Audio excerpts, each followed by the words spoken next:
Hello, and welcome to Under a Rock with Brielle and Guerlain. Today we are talking about Avatar: The Last Airbender, Book 1, Episodes 7, 8, and 9. Yep.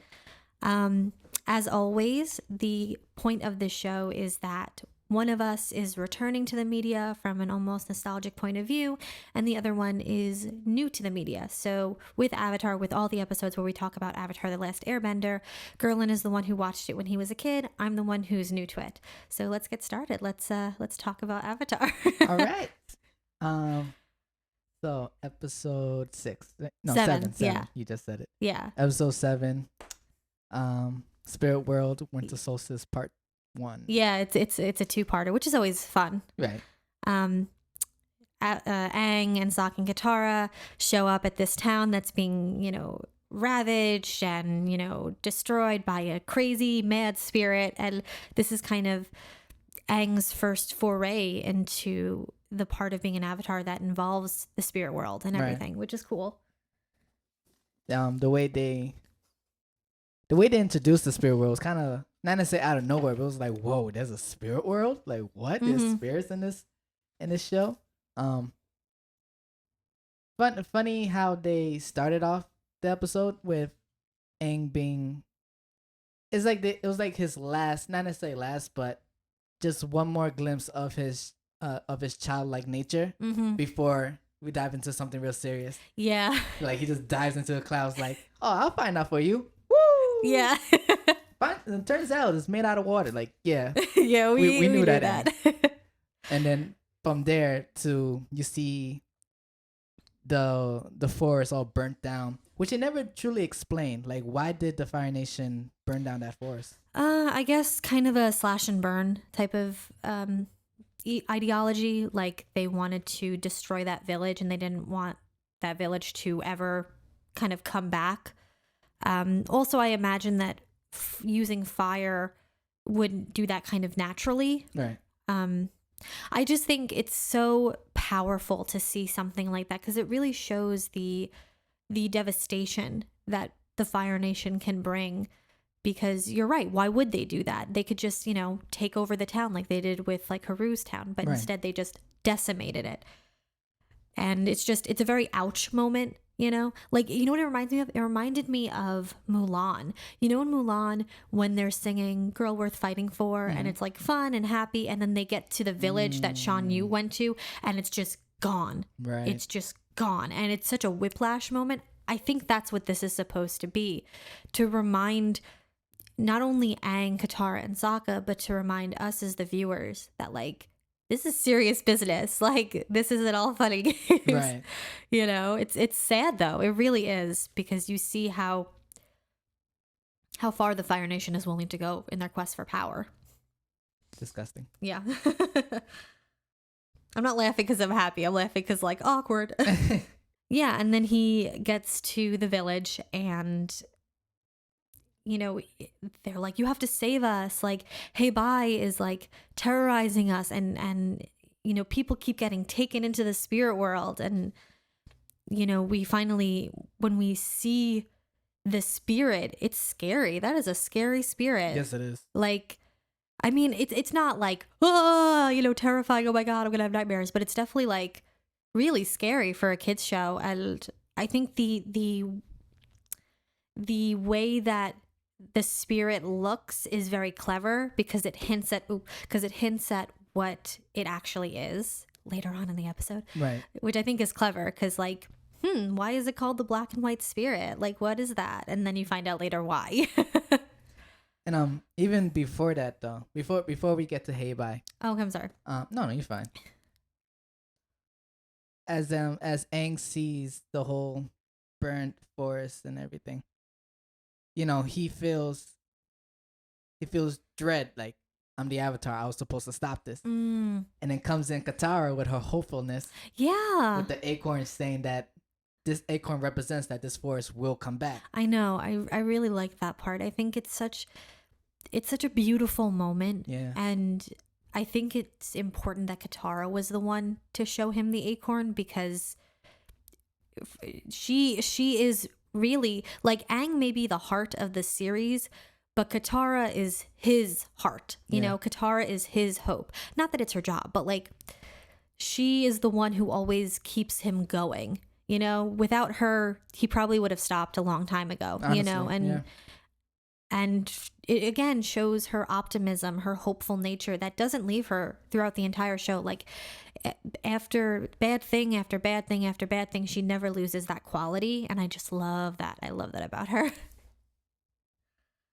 It's an interesting exercise though to imagine, because what would have happened if Aang had not frozen in the ice, because he at the beginning he's like, I should have been here to stop this. And so it's very interesting to wonder, like, what would have happened if he kind of had been there? Right. Like if he had not frozen in the ice, what would have happened to Aang? Because I feel like there are two options that could have happened. Either one, he would have just been killed in an air nomad raid with all the other air nomads. Right. The cycle would have continued to a waterbender. The Fire Nation, you know, was decimating the water tribes anyway, so they would have gotten that one. It would have gone into the Earth Kingdom. I think the Fire Nation would have had a harder time finding the Avatar in the Earth Kingdom, because the Earth Kingdom is like the one territory that the Fire Nation can't quite get a complete hold over. So they might not have found it at first, but I'm sure eventually, because the Avatar would have had to like kind of come out and be like, I'm the Avatar, they would have found him and probably defeated them. And then once the Avatar was in the Fire Nation, they would either probably use them for evil or use them or like kind of kill them so that they can't, you know, come back as the Avatar. Right. As we later find out that that's something you can do. Or the other option is having the Avatar with the air nomads gives them strength and gives them hope to fight back against the Fire Nation, and maybe they like run off into the woods and manage to survive a little bit, and then Aang is taught by whoever they can find, and they're able to put a stop to either Sozin or Zulon, whoever would be Fire Lord at that point. So it's interesting to think about what could have been if Aang had not been frozen in the ice. Brielle. Uncovering the alternate universes of Avatar, the multiverse of Avatar. Yeah, but I will say, I think it's important that Aang gets frozen in the ice for later things that pop up in terms of thematic issue, like thematic plot points. Like it's important that he is here 100 years later, right, for like other things that happen. But it's just interesting because I'm sure that Aang has that thought, like, what if I had, you know, not disappeared? Like, what would the world be like? You know? Right. Could have saved Gyatso. Yeah. Possibly. Yeah. Who knows? Yeah. But here we are. Yeah. we gotta deal with the cards that we've been dealt, you know? Yep. There you go. Let's see. What else do I have? Oh, something that I like noticed and I think is very sweet is Iro always calls him Prince Zuko. He never calls him Zuko. He always calls him Prince Zuko. And I think that's both incredibly smart, and I also think that it's very sweet because Iro, for all intents and purposes, he doesn't have to call Zuko Prince. No. Zuko is a banished prince. And not only that, but Iro is older than him, and Iro, I mean, technically is... Would Iro be the... Well, Iro would be a prince, but... Wait, Ozai... So Ozai is the Fire Lord... And yeah, Iro would be a prince if he chose to use that title. Brother of the king is a prince. Well, Iro should have been the Fire Lord. Yes. But he was, we don't know yet why. Yeah. But he was skipped over. Yeah. But I think even with that, he technically is still a prince. I don't know. I guess maybe it's his choice to be called general as opposed to prince. I mean, I understand I wouldn't want to be associated, but so he doesn't have to call Zuko prince. He could literally call him Zuko, and he's well within his rights and authority to do that. But he calls Zuko Prince Zuko, and I think that's so important because not only does it kind of remind Zuko of like who he is and how he has to behave as like a little like, hey, remember you're a prince, but I think also to kind of give Zuko hope that he will one day be Prince Zuko again. Right. You know, and also just to make him happy. Iroh's he's really wise, and every decision he makes is, even though it may not seem like it, like it's all done purposely, it's all planned out. You could tell that he knows exactly what he's doing. And that's a good point. I didn't even pick up on that. Yeah. Like, he always refers to him as Prince. Yeah. And I'm sure that he also does it because he wants the crew to respect Zuko. Because let me tell you, if I was like a seasoned Navy captain and I had to like go on a mission With his punk 16-year-old, I would be a little resentful. Right. And I would probably not want to listen to him. But if someone kept referring to him as a prince, I'd probably be more inclined to listen to that prince. Right. And staying on Iro and Zuko, we see Iro having a nice, relaxing, what would you call it? A sauna bath or a soak. A soak. And it's just so, he's really one of the wisest characters in Avatar. The way he heats the water with the steam coming out of his nose. Like no one else, no other firebender in the series like uses firebending like that. Breath of Fire. Yeah. The Dragon of the Dragon of the West. Yeah. Yep. Yeah. He really uses his bending in a way that shows that he is completely comfortable with it. You know, because I feel like as we go through the series, we meet a lot of firebenders who are very aggressive, especially Zuko, are very aggressive in the way that they use their firebending. It's a great exertion. Like they really have to exert power to firebend. Iro never really seems to have to do that. No. And I think it's because of what he learned, you know, later on for us, but in his past for him, after everything happened and he like gave up his like princeliness. Yeah, I think it's because he understands how to use firebending better than anyone else as of right now. Right. You know, and I think that's why. Yeah, it never looks like it's a struggle to use his firebending. It's just part of him, which is really amazing. Honestly. And it speaks to his power, yeah. I also want to say with this episode, the lighting in this episode is beautiful. Like the lighting and the coloring, especially when it gets to be sunset in the village. Oh, is it beautiful? Those like orange and pinks. Oh, beautiful.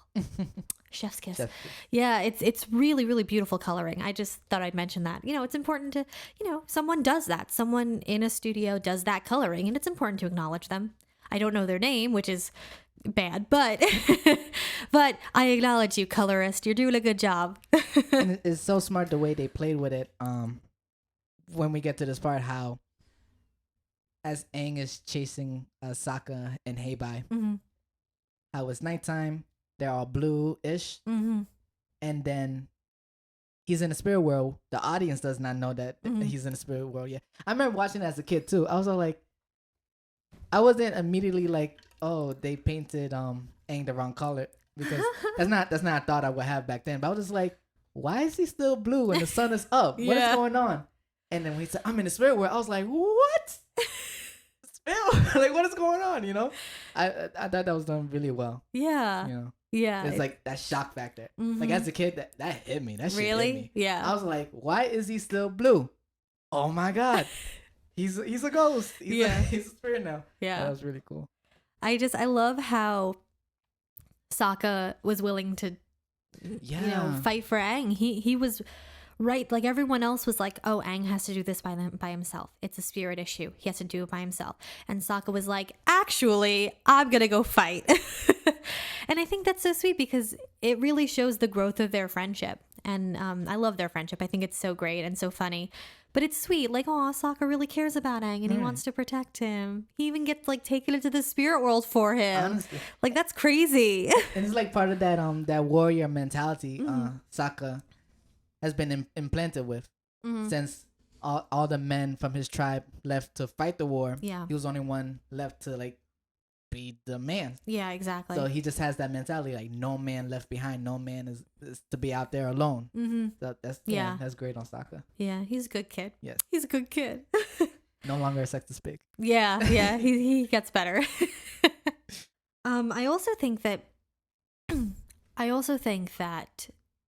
this episode is very interesting because this is kind of the first time that Aang fails. Because every other time that he's had a problem, he's pretty much been able to solve it decently quickly. pretty quickly. And this is the first time that he fails. He can't save Sokka. He can't stop. Hey, bye. He's left in the spirit world. He doesn't know what to do. And I think that's a really important moment of growth, because I think up until this point, he was like, oh yeah, I can defeat the Fire Lord. This is easy. Look at everything that I'm doing. It's so easy. And I think this is the first kind of domino that teaches him that it's not that easy. And there's so much to being the Avatar that he's kind of taken for granted or he doesn't understand. You know? They really forced that in there in this episode. Like he's constantly saying, I have no one here to teach me about this.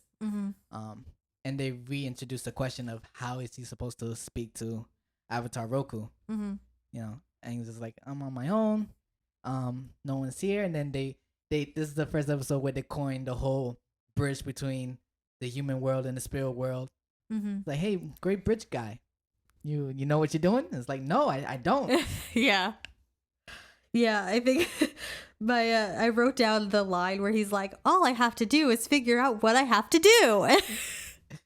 Which is mood. That's the mood for 2020. Let's not get into that. Yeah. I mean, Sokka will definitely be the one, but like, yeah, we're all gonna die of COVID. Oh God. Yeah, we're all gonna get eaten by a spirit monster. But yeah, I think it's important that Aang fails, and I think failure is a great teacher. I mean, that's a famous quote, you know. And then what happens is Iro gets captured by earthbenders because he's like busy taking a nap in the sauna. I like how the little what do you call it? A meadow vole? Meadow, something like that. Meadow mouse, meadow vole, whatever. As is jumping, trying to warn him. It's like the cutest thing. Yeah. Hey, you gotta get out. Yeah. And I just love the recognition, the general of the earthbenders, among that group, the leader of the earthbenders, how he recognized Iro. He was like, no, this is no ordinary firebender. This is no ordinary Fire Nation. This is General Iro, the guy who laid siege on Ba Sing Se for 600 days. Yeah. Which is long. That's like almost 2 years. That's crazy. That's a long time to be not even making ground, just trying to get in. Like, that's crazy. I mean, Iroh's determined. I'll give him that. Yes, he is. Very determined. Yeah. And I like how he says he admits his defeat and he was tired. You know, not saying the real reason as to why he stopped. Yeah. I thought that was really clever. Yeah, I mean, he probably was tired, but also heartbroken. Also heartbroken. We'll get to that later on. Well, I mean, this is not a spoiler-free podcast. Like, no, I'm gonna make a note of that. But I also just think that this episode really shows how like badass Iro is. Like, he really pretends to be a dumb, silly old man who's like only concerned with drinking tea and playing pai sho, and he just wants to like enjoy his life and don't bother him. But he's like really smart and really powerful and really like he's willing to do what he has to do to stay alive, and that's badass. He's very cunning. Like, this episode shows that. And I feel like he caught on. So once the leader of the earthbenders, of that earthbending group, recognized who he was, he kind of downplayed himself. Iro downplayed himself, like you said, being seen as this old, weary old man. Because like, okay, he knows who I am. Yeah. He knows I'm dangerous. I have to make him think that I'm no longer a threat. Yeah, exactly. And now he starts planting all this stuff. He pretends to fall off the camel ostrich horse, which again, what a great animal. He leaves his sandals because he knows Zuko is gonna find the sandal. Yeah. He asks for. Wait, does he do it in this episode or the next episode? There's this one. Yeah, he asks for his shackles to be made tighter for his poor wrists, like, and then he like burns the guy with again breath of fire. Yeah, he's so like, this is really, I think, the first glimpse that we as the audience get into Iroh's true like nature. Yes, you know, that maybe, you know, him going along with Zuko wasn't so he could have like a 3-year like sea vacation. There was like probably another reason too. And let's stay on Iro just for a little bit more. Yeah. When Zuko does come to rescue him, like, and I'm sure you caught on how Iro didn't use any type of firebending to fight. Mm-hmm. Like, it was only Zuko who used the fire. Iro used the chains. Yeah. Like, he is so resourceful. He shows that he doesn't need the firebend. He doesn't need any of the stuff. Like, he's just Yeah. I love Iro, man. Yeah, and he's very clever. He's very clever. He's always thinking a few steps ahead, which makes sense considering like he likes Pai Sho, which is a game of like, you know, strategy from what we kind of see in the show. I don't actually know what Pai Sho is based on in terms of like an actual game. But I think that that's important that we see that he doesn't always revert to his firebending, because later on we see that with Zuko that he has all these other skills besides firebending. Right. And I'm sure that the person who kind of told him to improve those skills was Iro. I'm sure Iro was like, hey, firebending won't always help you. You should know how to do other stuff. And it goes back to that little your point goes back to that little exchange that they had. And he was like, excellent form, Prince Zuko. And he was like, I learned from the best. Yeah. Like, you taught me well. Like, that's sweet. It's so great. And the two of them. And in the line of, you guys are clearly outnumbered. And I was like, true, but you guys are clearly outmatched. Air horn. Bro, what? We got a badass over here. Yes, we do. Iro, do not mess with him. And Mako's performance, man. Oh yeah. He is brilliant at voice acting. Yes. He really sells it, I think. And it's just great to see him and Zuko like working together. Mm-hmm. I think also this episode is really interesting, especially with Iro, is because this is the first time we ever see Iro's connection to the spirit world. Because when Aang flies past, he notices, he sees he's the only one. Aang fly past, and that kind of puts that seed in our head of, Iro knows stuff about the spirit world. That's interesting. Why does he know stuff about the spirit world? Mm-hmm. And then we find out, you know, episodes later why. But it's just brilliant writing and storytelling that they plant these little seeds for us to just kind of keep in the back of our mind until we get to that episode. It's very, very interesting. Let me ask you a Very question. smart. Yeah. When this is the first episode that mentions Ba Sing Se, right? I believe so. I remember when you first started watching and we're at work and we're talking about it, and you was all like, something happened in Ba Sing Se. I'm not sure what. Yeah. Was this the, even though this was the first mentioning that city, your first time viewing it, did you like pay attention to that? Like Ba Sing Se, I may have to remember that.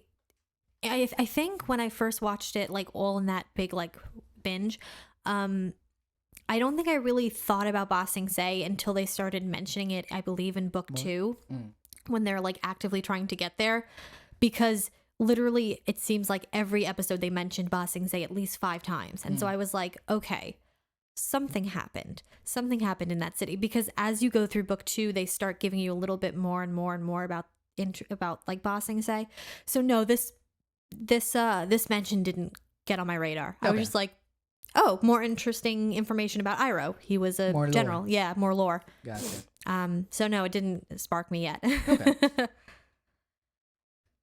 Hold on. And then we get to the very end of the episode where we see that, you know, why the Heibai is destroying the village. You know, we learn that it's because the Fire Nation destroyed it. And Aang realizes that what he has to do is give the spirit hope. And he shows him the acorn that Katara gave him. And we see that Heibai is a panda, which is so cute. He's a panda. And he walks away and the bamboo grows. Mm-hmm. And everyone comes. Sokka comes. Yeah. And I think it's, you know, a great message. It's like a little bit of environmentalism thrown into the episode. I mean, I feel like Avatar as a series really preaches the importance of environmentalism, because obviously the elements are so ingrained in their culture and their people, so why wouldn't you want to take care of the earth that surrounds you? Right. But I think that this episode was like, hey kids, remember, it's bad to burn down forests, treat the earth with respect. Yeah. Only you can stop. Yeah, no, but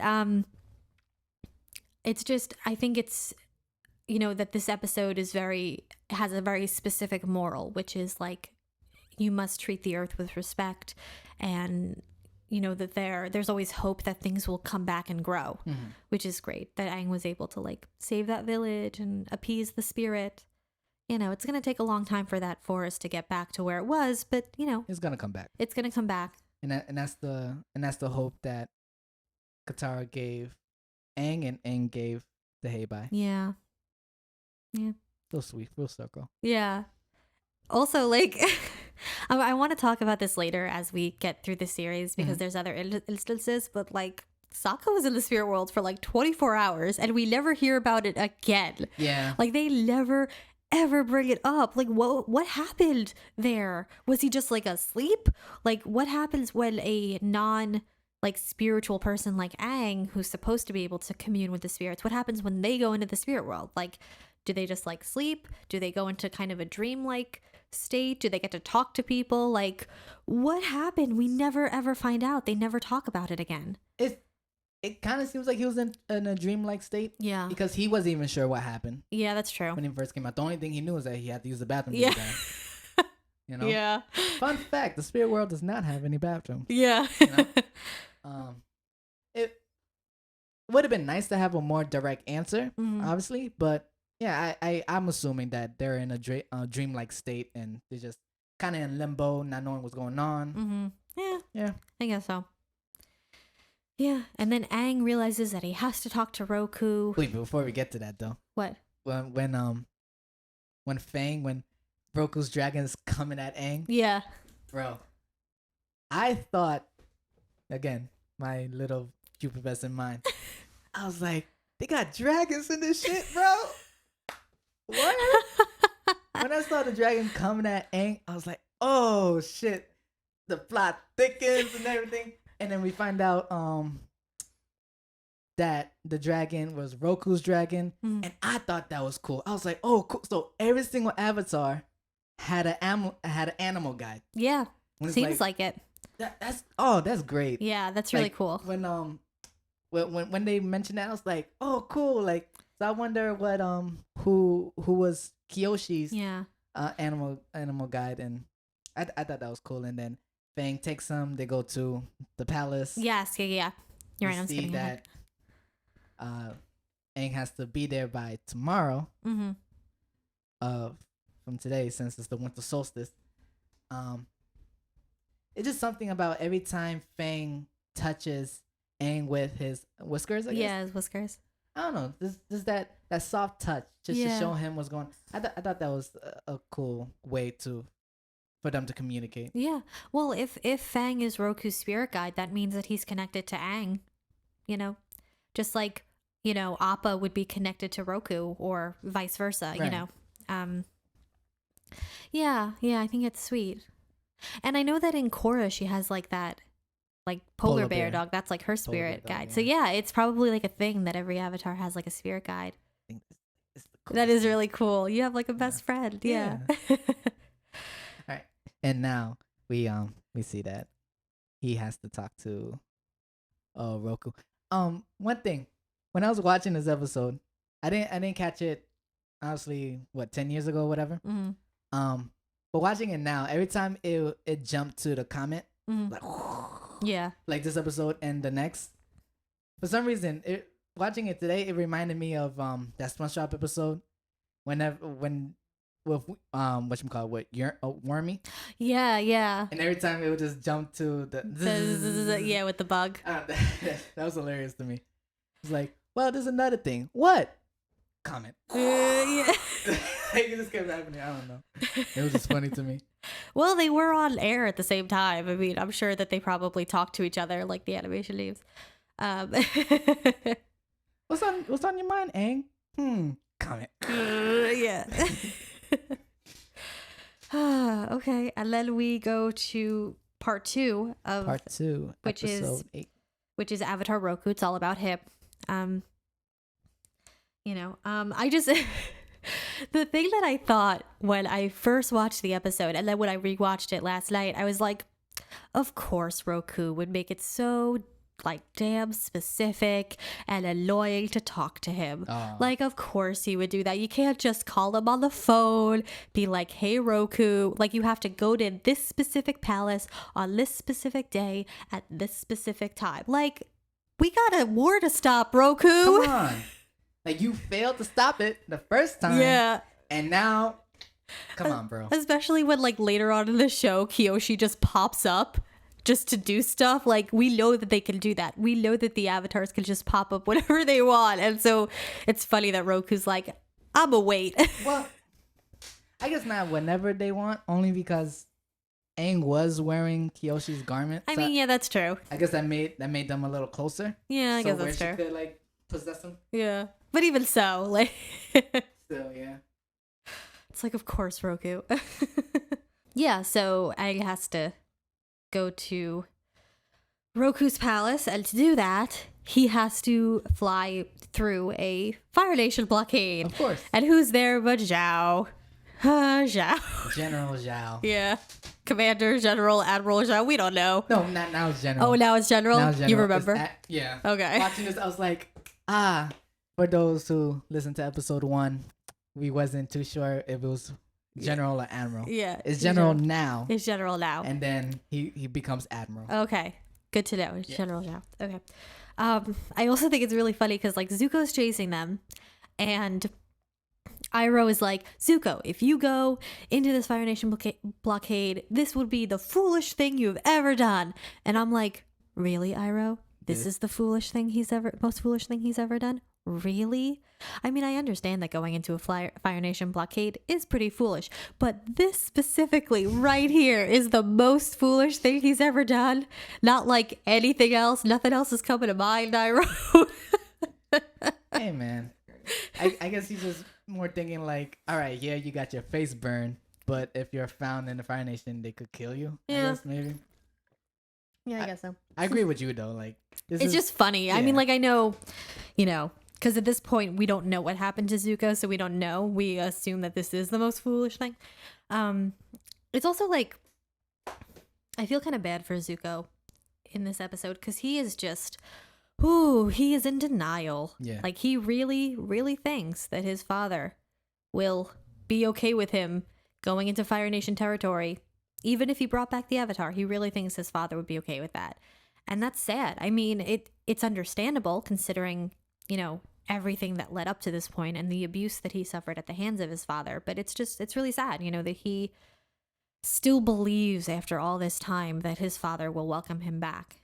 And, no one else believes that. Everyone else knows the truth. But Zuko still believes, and, it's sad. I was like, I know my brother, and I don't think he's as understanding as you give him credit for. Yeah. That's much. But now I don't claim to be a child psychologist. I don't claim to be someone who studies abuse victims or the tactics of abuse. I don't claim to do that. But from what I do know from various psychology classes that I've taken and, things that I've read, one of the ways that people kind of keep people in abusive situations is they give them hope. So I would assume that at some point during Zuko's childhood, his father was marginally nice to him or gave him minimal praise so that now Zuko knows that it's possible. It's possible for my father to love me. I just have to be amazing. I just have to be the best. I just can't ever mess up, ever. And that's how abusers kind of keep their victims close to them by giving them an example of, we could have a good thing going, but you keep messing up. You're the reason that I'm so mean to you because you fail. But you know that I can be nice. You've seen it.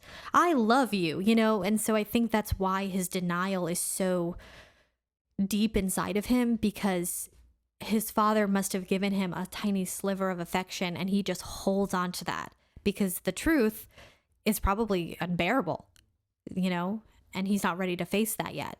And it takes, I think, his journey through the show to kind of face the truth. It's really sad. Yeah. Poor Zuko. Yeah. He redeems himself though. Yeah. But and right now it's just stuck. Yeah, I think the way that Zuko is such a great character. He really, really is, because even when he's an antagonist, we still feel bad for him, and I think that's why his redemption arc works so well. Because even from the beginning, we have sympathy. You know, and like you said, like, he always shows somewhat of goodness within him. Mm-hmm. Yeah. You know? He even shows that in this episode too. Yeah. When obviously jumping a little ahead, but when he's speaking to the fire stage that helps Aang, instead of like saying, oh, like, you're gonna be arrested or you're this, you're that, he asks him, why did you help the Avatar? And we see the contrast when Zhao comes in and he's like, all you guys are traitors. Yeah. You know? But Zuko showed more compassion. It was like, why did you help him? Like, he wants to hear his reasoning first. And Zhao was just like, well, that's a good story. Save it for the Fire Lord. Put them in the prison cell. Yeah, exactly. Yeah. What else? Oh, I wrote in my notes, Appa is the best boy, so brave. Yes. When he's flying through those fireballs, Appa's so brave. Appa's the best. He is not afraid. He's like, I gotta get my boy to that palace. I gotta go. Like, there's fire coming at him and he's getting burned. Appa keeps going. Even when his fur was on fire. Yeah. And Momo. When Momo was helping put him out. Momo was a good boy too. Momo was a good boy too. I think that this episode is really important because it shows that there are good firebenders. Because up until this point, we've only seen the firebenders as the enemy, and we've seen all the horrible things that they can do. But here we have someone, the fire sage, who befriends Aang and helps him get into the chamber. We see that there are good firebenders. So there are firebenders that don't agree with the war, that don't want to see people get hurt, and I think that's so important because in order for Aang to stop this war, he has to save the Fire Nation too. By ending the war, he has to help the Fire Nation. And so I think it's important for him and for us as the audience to have people in the Fire Nation that we can kind of stand behind and be like, this is a person who deserves to be saved, that deserves to live, that deserves to exist in a world without, tyranny, same as any waterbender or earthbender. Right. He's a good guy. Yeah, so they get to the palace, the temple, and they go through these really cool like underground chambers with all the magma and stuff. Like, that's so cool. And they tell us that Roku himself was the one who created the tunnels and everything. Yeah, because that's really really cool. Yeah, and it's just like the ways that the architecture changes based on where they are in the world is just really, really cool. I mean, obviously, like, it's gonna look like an underground magma cave, but even so, like, when they're in the actual like temple, the columns and stuff are just, it's really cool to look at the way that the differing nations kind of build and have their cities and stuff. Yeah, the architect. What's that word? Architecture. For those who don't know, I am Haitian, so it's really hard. Well, I'm not part Haitian. I was born here. My parents are Haitian, and I have this weird between accent. And it's really hard for me to pronounce certain words. So architecture. Architecture. Architecture. Grammar. Well, not grammar. Phonics? Is this phonics? Yeah, how words are sounded, yeah. Phonics with Brielle and Guerlain. That's our second podcast. Honestly. So with the way they build buildings. Yeah. I just to your point, I also think that it's cool how we see specifically with the door. So we see in the southern air temple, there was a door that had to be airbended to be open, and how that door was built, it was more wooden, more I guess homey feeling. It was a softer bunch of tubes, and then now we see a door that has to be firebended to be open, and it's like really hard structure, metal, very ornate. Dragons, yes, yeah. That was. It shows the difference between. Yeah, exactly. Yeah. Well, it would be kind of a bad idea to have a fire temple be made entirely of wood. I mean, I'm sure there's wood there, but like. Yeah, I don't think this is a smart idea, guys. Yeah. So yeah, it makes sense that they would use a lot of like gold and metals and things like that. Yeah. This episode is also really great because I think it's one of the first times, not the first time, but one of the first times that we really see Sokka's technical genius. Like, he is so smart. He is so smart, and he's so like clever, and he just, the way that he thinks is so creative and outside the box. You know, he basically creates these little like cherry bombs almost, and he puts them in the little holes where you're supposed to firebend in order to like make fire basically. And that's so clever. Like, he's so smart. Sokka, I love Sokka. I love every character, but like he really is super smart, and I think people tend to overlook it sometimes because he's more of the comic relief. Yeah, but he's really smart, and Katara is really smart too, because she's the one who's like, oh shoot, it didn't work, but it will look like it works. Yeah. This book, what this book does very well, amongst a lot of things it does well, is that it plants the seeds for each character. Like you mentioned, how off the fly, Sokka kind of created these cherry bomb things that plants the seed for the other inventions that he will soon create in book 2. It was like, this doesn't come, nothing ever comes out of nowhere in this world. Yeah, like, exactly. Everything, like, you can follow from point A to point B, like how this started and how we got here. Exactly. You know? Yeah. And speaking of which, the last episode you mentioned the hero's journey. Is there progress in this episode? Well, I mean, there's going to be progress no matter what, because you know, if they are following a hero's journey circle, then he's going to keep going on that circle with every episode. I don't know if is this a step or no? I mean, this episode, I guess you could kind of consider like meeting with the mentor as well, because Roku is literally his mentor.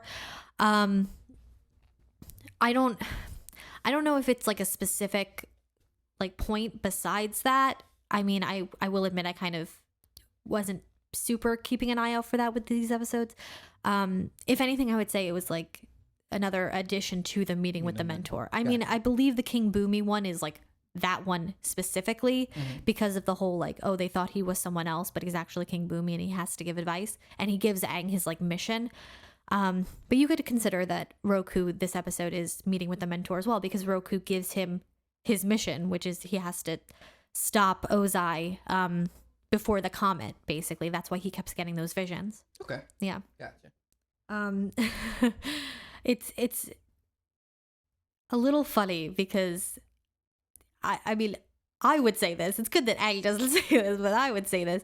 Roku's like, oh, you have to stop the Fire Lord by like before the comet, which is like coming at the end of summer. I'd be like, are you kidding me? That's like 4 months. Like, what the I don't think it's really 4 months, but if they're in the winter solstice now, which I assume is in winter, right? That would be, I believe in our world, the winter solstice is in December. Like, it's December 21st, I believe, is the winter solstice. Yes.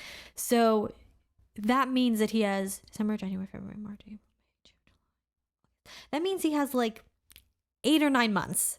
8 or 9 months to master all the elements and defeat the Fire Lord. Like, that's crazy. That's so much. I feel so bad for Aang. I mean, he kind of has like a what the heck moment. Yeah. In the water scroll episode. Yeah. But yeah, that is crazy. Yeah. I mean, I understand like why they have to do it, because it gives the show a sense of urgency and a sense of speed. Because if Roku was like, oh yeah, it's gonna be like 3 years from now, you got time, then why bother? But like it makes the show like have a pace, you know. But still, man, I feel bad. Because up until now, we were just focused on getting to the North Pole. Now we know that he has to do all of this. He has to master waterbending, so the North Pole, and earthbending, and firebending. It's like, who's gonna teach him firebending? Because the whole Fire Nation is against them. Yeah, exactly. You know, yeah, it does create like a sense of like, how is this gonna end? Where's this gonna go? Oh, definitely, yeah, definitely. And I like the little joke that Roku has when they finally meet. He's like, "What took you so long?" When I first watched it, I just thought he meant like, what took you so long to get in the room? Yeah. Watching it now, I'm like, oh, because 100 years. Yeah. Roku was there with his watch, like, what the? Like, what's going on? Man, he was supposed to be here already. This episode is really cool also because it's the first time that we're ever told that the weather can affect a person's bending. Like we're told that the comet will make the Fire Nation even more powerful, that they'll get so much energy. So this is the first little, again, like you said, this little seed, the little like foreshadowing that weather can affect people's bending, which we'll eventually see later. Right. Which is cool. Like you said, they don't drop anything in just for the heck of it, unless it's a joke. But Yeah. like they don't drop anything in for the heck of it. It all has a point later on, And this is the first time we hear about Fire Lord Sozin. Yes. During that scene when Roku was explaining everything about the comet and how Sozin used it, did you notice like the lip syncing was a little funny? No, I can't say that I did. Like his mouth was just moving. Like I mean, I'll take your word for it. I honestly didn't notice, but watching it, I think it was just probably like a stylistic choice because like he's just telling a story, so it's like you don't really have to pay attention to. yeah. But I just thought it was a little funny because like as he's speaking, like his lips are not matching whatsoever. Oh, really? I mean, it could have been stylistic. It could have been like a technical difficulty that they didn't notice. I personally, I wasn't paying attention to that, but I'll take your word for it. Yeah. Yeah. And then Zhao shows up and he's like, I'm going to capture the Avatar. And then he doesn't because Zhao never does. Zhao is a failure. I also really like how when Roku comes out of the chamber, he like attacks all the sages. He attacks Zhao, but he doesn't attack Zuko. He lets Zuko go free, which like foreshadowing. Foreshadow. I wonder why. Yeah. And again, we're shown the power of the Avatar.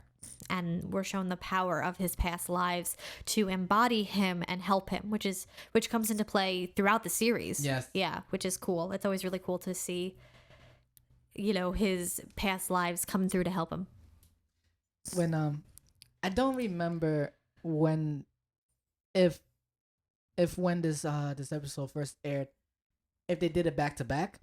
I kind of feel like they did, but I'm not too sure. Like I it could have just been because I watched it late and probably watched it during the marathon. But I remember watching these two episodes back to back, like one showed after the other. Yeah. And so my mind was just like, all right, we got dragons in this shit.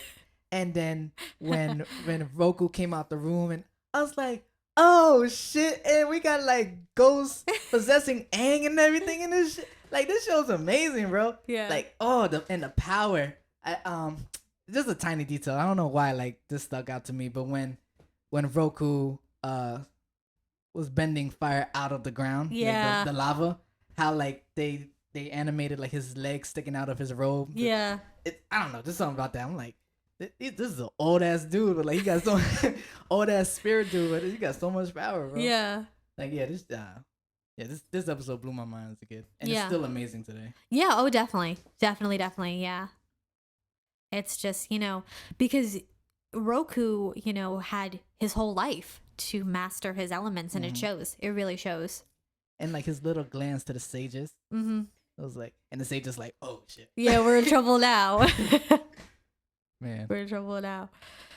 Yeah. So then Aang is able to escape. Zuko's able to escape, and the fire temple unfortunately burns down, and that whole island is done. But now Aang knows what he has to do. He knows what he has to do, and he has a deadline. Yeah. Yes. And the way this episode ended again on silence was just Appa, Momo, Katara, Sokka, Aang, the moon. Yeah, and they hug. The hug. Oh. No dialogue, no nothing. I guess the only dialogue you could count is Appa's warring, if you want to count that as dialogue. Yeah. It's just so heartwarming how Katara was the first to comfort Aang. Sokka follows. Momo flies to like face Aang. Yeah. And then Appa's groan or grunt, yeah. Just to show that they're all there for Aang. It's like, don't worry, man. Like, we know this is a stressful situation, but we're all here for you. Yeah, you're not alone. Yeah. And the episode just ends. Like, yeah. Love it. Beautiful. Chef's kiss. Yeah. All right, let's go to episode 9, the waterbending scroll. Ooh. Yeah. So basically, this episode is Zuko and Iro, and then Katara, Aang, and Sokka have to go into a market to get some supplies, and while they are exploring and everything, they meet some pirates. Pirates. Man, this show got everything. Man. Yeah, I like how the pirate has like that weird like bird, lizard, monkey thing. Mm-hmm. Like it's a reptile bird, but it screeches like a monkey, which is weird. Interesting, but weird. Just showing their animals, bro. Yeah. And I love when Aang tries to haggle and he's like, 1 copper piece, 2 copper pieces, and they're like, get out, just get out. It was funnier the first time. Yeah. Now you're just pushing it. Yeah, just get out. This episode also starts, I didn't say starts, but like, remember how when we were talking about the Warriors of Kyoshi episode, and we kind of mentioned some sort of jealousy that Katara was having. Yeah. This episode really gets in there. Yeah, definitely. I mean, it's one of Katara's flaws, and I think it's a really good flaw for her to have because it's completely justified. Like, for so long, she was the only waterbender in her tribe, so obviously she would be the best. Why wouldn't she be the best? She's the only one. So even if she's messing up, she's still the best. And then Aang comes along and instantly picks up waterbending. And yeah, the jealousy is understandable, and I think even though she was the only waterbender in her tribe and therefore the best, everyone kind of put her down, especially Sokka, put her down for her waterbending. So she's probably already insecure about her own abilities. So to then have Aang, who picks it up like it's nothing and is immediately better than her, I'm sure that stings. Yeah. And flaws are bad. Like, obviously, you shouldn't be jealous, but like, I get it, girl. I do. Like, and the worst part is like Aang is so like easygoing about it. Like, he's like, yeah, you're great, Katara. Like, you can do this too. Like, he's not even like smug about it, which like makes it so much worse because it's like, oh man, I can't even really be mad at him because he's not being mean to me. Like, he's just being a kid. He's just being a kid. But I think this episode is again one of the we really start to see how powerful Aang is, because like, yeah, he's the Avatar. And so the Avatar has to be able to bend all the elements. But Roku says that it takes Avatars years to master all the elements, But Aang is just so powerful right from the start. And I think, and we're told that throughout the series, how powerful of a bender he is. Like, it's not, I don't think even for the Avatar, it's normal for someone to be that powerful that quickly. And I think it really speaks to Aang's skill. Not to say that he's the most powerful Avatar, but just that it's impressive that he is so powerful, so young, and so quickly, I mean, he did have like 112 years to think about. Technically. Yeah, but he wasn't like practicing during those 112 years. That's true. I love how like every time Aang is like being a little childish and silly, how the music reflects that. Like how when he jumped off Appa in the Winter Solstice Part 1, how like it went from calm music, oh, I wonder what the clouds feel like. It was like, I find out, and then music go boom ba-dum, ba-dum, ba-dum, Yeah. and then when in this episode, the water squirrel, when Katara's teaching him the what was the move, like the water eel move, Yeah, whatever. yeah. How when he's freestyling, the music is all like, and I just love how the music, it just flips his head, like immediately as soon as Aang is like just being a kid. Yeah. I mean, that's good storytelling. I mean, it's everything coming together to paint a whole picture, which is great. Yeah, it really gives you the mood and the vibe. Definitely. Yeah. So then they go into the village and they are with the pirates, and Katara sees a waterbending scroll, and the pirate is like, yeah, I bought that. And Katara is like, no, you didn't, colonizer. Ooh. Arr. Yeah. Yeah, you bought it. More like you ravaged and pillaged it. Right. You're a pirate. And then they leave, and Katara steals the scroll, which, like, Katara is a punk. She is a punk, and I am so proud of her. She is... She is saying to all those people who steal artifacts from underdeveloped and or decimated populations, buddy, no way. I'm taking that back. Reparations, bitch. Ooh. Oh, Brielle's in her bag today, bro. In your bag. So proud of her. So proud of my little punk. I love her. And before we get on that, I just want to acknowledge like the most anime thing this well, not the most, but up until this episode, the most anime thing the show has done with when Aang is like in the full armor. Yeah. Like, what do you think of this? It's like it's a little bit too much. It's like it's like head to toe. Yeah. That's basically what Yeah. anime is. And I just like how like they just acknowledge like, yeah, like we're inspired by anime, but this is a little bit too much. Yeah, like, a little bit too much. put that away. Yeah. But yeah, Katara steals it. They go on a chase through the city.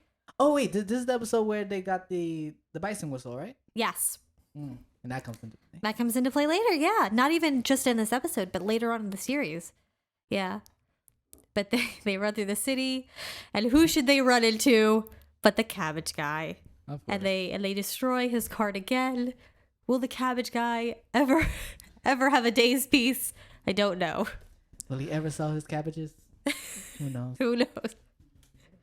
I love it. I love that they brought him back. I think it's so great. He's so funny. It's such a funny little one-off joke, but it's so good. And I love how Sokka, he like scolds Katara like, she has stolen, and then it goes back to your point where she was just like, how do you think he got it? Yeah. Taking back what's ours. Yeah, right? Because, I mean, they're pirates. I highly doubt that they got it fair and square. Right. I'm sure they, like, took it from someone either for a very, very low price or they just stole it. I mean, and then meanwhile, while all of this is happening, Zuko and Iro are going through the market as well because Iro leads a White Lotus tile. Which, like, that's a little foreshadowing for the future because Iro is like, oh, the White Lotus tile in Pai Sho is an underappreciated and underused tile, but I like to employ its unique strategy. And it's just, so clever. Yep. It's just, again, it's just a little bit of foreshadowing, that's something that Iro, not only that Iro is incredibly clever, and he does things and uses tactics that other people might overlook, but it also puts the idea of like a lotus in your brain for the future. Because you're not going to think about it. You're going to be like, oh, like, although you saw him being a badass in the episode prior, it's like, okay, he's just going back to his like goofy uncle stuff. Like you turned the ship around for a Pai Sho game. Yeah. Like you're not going to think anything of it. Exactly, yeah. When do they? No, we get it. Yeah. And I love how like Zuko's like, Iroh's like, oh, they didn't have the Pai Sho tile, but look at all this stuff I found. And like Zuko's like, you got a Zuki horn, like a musical instrument, and Iroh's like, yeah, for our music night. I just think that's so cute. The boat has a music night. That's so adorable. I love that. It humanizes the Fire Nation, every little thing. But it's so cute. Like just imagining a little music night where they're all like dancing and singing. I mean, we do see it. Yeah, in book one. we do see their music night. I just think it's cute. It's very cute. I also think it's very interesting how the show portrays masculinity because Iro is a little bit of a shopaholic, and then later on we kind of learn that Sokka's a little bit of a shopaholic, but it never, I think, berates them for that, or it never like emasculates them for their like of shopping, for their interest in buying things. It never makes fun of them for it, which I think is so great because there are so many ways to be a man, and this show shows us that all the different ways that someone can be a man. And I just like that the more feminine traits that like Iro and Sokka have are not diminished. I like that. That is a nice touch. Yeah. I'm like, don't be such a girl. Like, no, they didn't. No, they never do that. Like, Katara and Aang never make fun of Sokka for like wanting to buy like a bag or a belt or something. You know, it's just nice. Yeah. You know. Yeah, and then Katara gets captured by pirates. Katara gets captured again. Come on. Well, granted, like the first time she did it on purpose, but yeah, she got captured again. Trying to practice waterbending. Yeah. She tried to play it off as if she got the scroll for Aang. Yeah. She really got for herself. Oh, yeah. You know. And then Sokka I mean, I don't blame her, but yeah. Sokka makes her go and apologize to everyone. Yeah. And then when he wants to apologize, he's like, that's enough apologizing. You don't deserve an apology, Sokka. Yeah. And then you see Aang's little baby face all sad. Yeah. Oh, Aang. Yeah. But yeah, Katara gets captured by pirates. And listen, okay. I personally do not ship Zutara.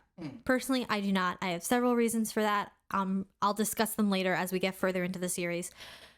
I don't ship it. However, I can see why, because this is the episode where I'm sure a lot of Zutara shippers got the spark. Like, I'm sure this is where it started for them. Because, like, Zuko going like, I'll save you from the pirates. And then he, like, ties her up and he's like, oh, I have your necklace. And he's, like, whispering in her ear. Like, I get it. I don't ship it, but I get it. I can see why. Especially if you're, like, you know, a 12 or 13-year-old girl and Zuko's, like, a bad boy. Like, I get it. Okay. Whatever. I don't relate. I do not condone. Okay. I get it. It's not my thing, but I get it. Like, I can see, like, I was watching and I was like, this is that moment. Like, every shipper, no matter what their fandom is, every shipper has that moment where they start shipping the characters. And I was like, this is where the Zutaras did it. Like, right this moment, this episode. Just because you're tied up and bad boy whispers in your ear. Okay. He's such a drama queen. I love Zuko. He's such a drama queen. I'll save you from the pirates. Really, Zuko? Where'd you get that from? A play? What a hack. Yeah. This episode also has, I think, the funniest gag I think in the whole show. When Aang is like in the middle of the fray where all the pirates and the Fire Nation soldiers are fighting, and Sokka's like, where are you? And Aang blows the smoke away and all the bad guys are standing around him. That is a joke that I've seen before. I've seen that joke a million times before. The smoke clears and, oh no, he's surrounded by bad guys. But the thing that makes this joke, I think, so much better and elevated is that Aang pulls the smoke back. He just goes and he just pulls the smoke back. I think that's so funny. It's so funny. Like, he just goes like, it's, oh god, that is so clever and so funny. I love that joke. Never mind, I'll find you. Yeah. It's such a good joke. Oh man, it's so good. And you see Sokka crawling out the smoke. Yeah. Aang just leaves right out of it. Yeah, and then the are you so busy fighting that you don't notice that your own ship has set sail? Uncle, it's no time for proverbs. It's not a proverb. Like, the ship is really they're really sailing, yeah. Although that would be a good proverb. Yeah, right. Yeah. Oh man, and that's really cool. That whole sequence where they kind of like stop the boat when you see like the strength of waterbending and everything. It's really, really cool. Mm-hmm. It's really, really cool. And then Appa comes and he saves the day because of that whistle. See, Sokka, the whistle actually works. It wasn't a waste of money. Yeah, it definitely. And then Sokka gets the scroll back. What a good big brother. Yeah.